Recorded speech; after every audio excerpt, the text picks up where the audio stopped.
Maligayang pagdating sa isang mundo ng misteryo, krimen at nakakakilabot na kwento.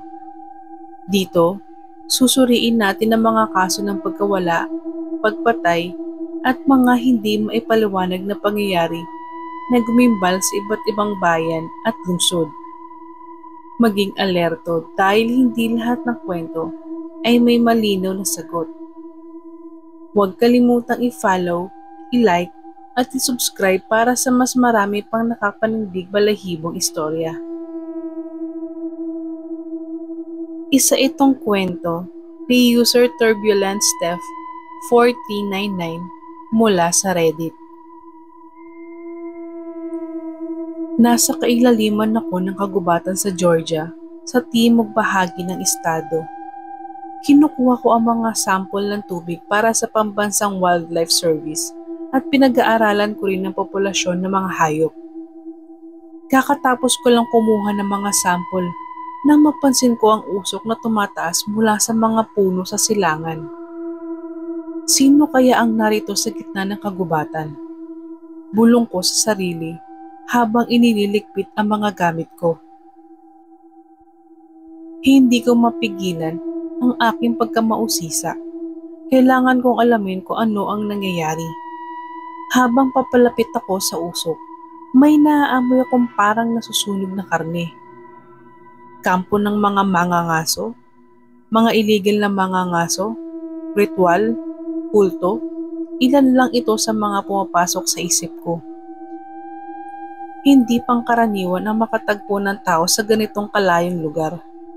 Kung meron man, kadalasan ay mga may hilig sa bushcraft o pangingisda. Nang mas lumapit ako sa pinagmumula ng usok, nakita ko nagmumula ito sa isang malawak na clearing. Isang malaking hukay na may apoy na patuloy na naglalagablab.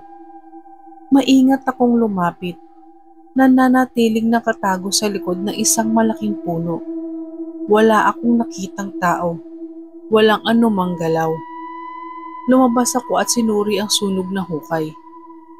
Inikot ko ito ng dahan-dahan, ngunit wala akong nakitang bakas ng presensya ng tao. Walang yapak, walang basura, walang kampo o hamok. Hindi naman ganun kalaki ang hukay. Mga 15 talampakan ang lapad at 3 talampakan ang lalim sa gitna. Nang matapos kong libutin ang paligid nito, tumigil ako at pinagmasdan ng apoy. Nakita kong ang nasusunog ay may sanga at kahoy. May malalaki pa nga. Nagsisimula na akong makaramdam ng kaba. Patuloy kong naaamoy ang parang nasusunog na karne. Sinilip ko ng mas maigi ang loob ng hukay. Sinusubukang tukuyin kung ano ang pinagmumulan ng apoy. Isa ba itong meteorite? Kidlat? Naisip ko o isang pagsabog ng swamp gas? Ngunit hindi maaaring iyon ang dahilan. Dahil malinis ang naputol ng mga sanga.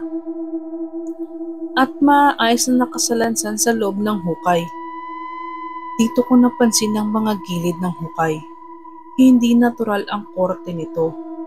Parang hinukay gamit ang pala. Kita ko ang mga bakas ng talim nito sa lupa. Bigla akong kinalabutan. May mali rito. Sinimulan kong silipin ang paligid.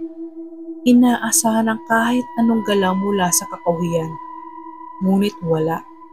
Tahimik ang lahat. Maliban sa tunog na nagliliyab na apoy. Kinuha ko ang aking GPS device at minarkahan ko ang lokasyon. Babalikan ko ito bukas, naisip ko.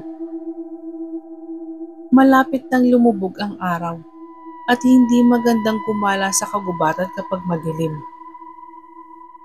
Pagbalik ko sa kampo, inayos ko ang aking gamit at nagsindi ng maliit na apoy para sa hapunan.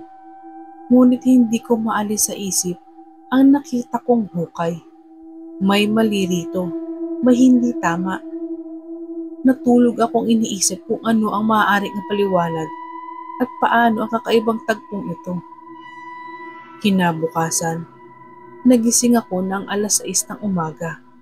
Sinindan ko ulit ang apoy sa aking campfire at naghanda ng kape at agahan.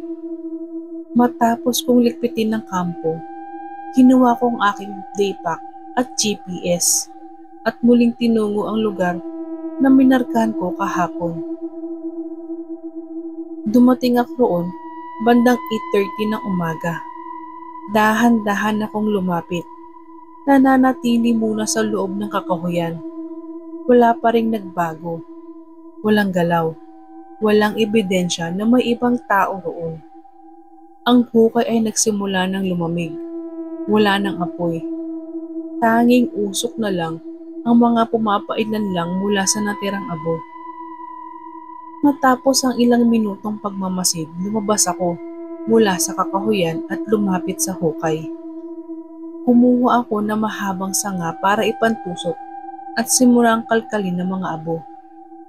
Nang galawin ko ang ilang nasusunog na sanga, biglang bumalik ang maliliit na apoy habang nahanginan ng nagbabagang uling. Hindi ko gustong pasindihan ulit ito, naisip ko habang mabilis na umaatras palabas ng hukay. At doon ko iyon nakita. Sa ilalim ng mga sinunog na sanga, may isang itim na braso. Sunog at tunaw hanggang buto. Diyos ko, napasigaw ako sa gulat at takot. Bigla akong napaatras. Nanginginig ang buong katawan ko. Tatalikod na sana ako upang tumakbo. Ngunit isang bagay ang pumasok sa isip ko. Hindi maaari. Kailangan kong siguraduhin na iulat ito. Bumalik ako sa hukay. Muling ginamit ang sanga upang kalkalin ang braso. Dahan-dahan kong iniangat ito. Ang laman sa itaas na bahagi ng braso ay humihiwalay. Iniiwan ng buto, nakitang-kita. Binitiwan ko ang sanga at mabilis na tumakbo palayo.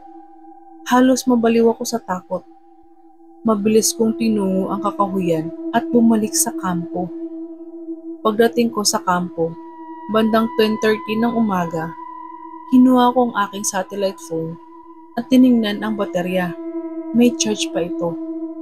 Agad akong tumawag sa Forest Service at iniulat ang mga lahat ng nakita ko habang naglalakad pabalik sa daanan palabas ng kagubatan. Binigay ko ang eksaktong lokasyon at sinabing maghihintay ako sa trailhead kung saan ako pumasok. Sa buong biyahe, patuloy akong nanginginig, puno ng kaba at takot. Dumating ako sa trailhead bandang 6:00 ng gabi. Lubos na ang pagod. Wala na ang adrenaline sa katawan ko pero ramdam ko pa rin ang takot. Sa may truck ko, may 2 ranger na naghihintay sa akin. Ipaniwanag ko sa kanila ang lahat ng nakita ko. Ipiniliwanag ko sa kanila at ipinakita ang larawang kuha ko sa aking cellphone. Makalipas ang halos 1 oras ang pagtatanong sa akin, pinayagan nila akong umalis at sinabing makikipag-unayan sila sa akin. 3 taon na ang lumipas mula nang mangyari ito. Hanggang ngayon, wala pa rin akong naririnig mula sa kanila. Tuwing sinusubukan kong tumawag upang mag-follow up, ang sagot lang nila ay bukas pa rin ang kaso at hindi nila maaaring pag-usapan ng detalye. Hindi ko na ipagpapatuloy ang trabahong iyon. Hindi na rin ako namamasyal, nangangahoy o nangingisda. Ngayon, nagbibenta na lang ako ng sasakyan at umiinom araw-araw. Sa totoo lang, hindi ko na gustong malaman pa kung ano talaga ang nangyari.